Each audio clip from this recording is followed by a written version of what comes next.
Mr. Chair, members, for the record, Greg Blackie with the Arizona Free Enterprise Club, here in respectful opposition to HB 2751. We did speak with the sponsor yesterday and understand the intent of wanting to provide more legislative oversight, and we do appreciate that. But from our reading of the bill, under current law, this fund goes away. It repeals this year, and we'd like to see the fund go away, or at the very least have much stronger guardrails on how these monies can be spent.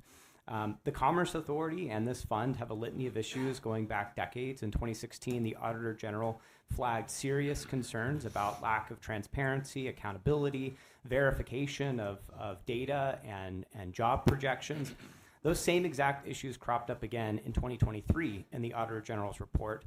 And 18 months later in the follow-up report, most of the fixes are still in process.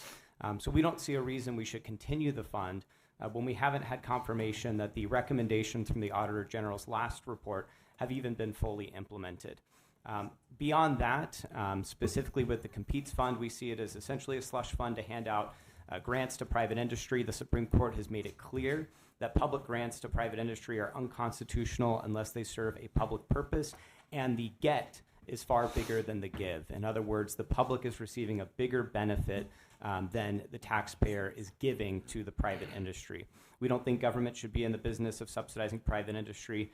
We would like to see the fund repealed, or at the very least, real statutory guardrails put in place, like a constitutional gift clause test to ensure that any expenditures are not violating the Constitution, increased transparency, accountability, and basic record keeping and data verification, to name a few. With that, respectfully request a no vote. Happy to answer any questions.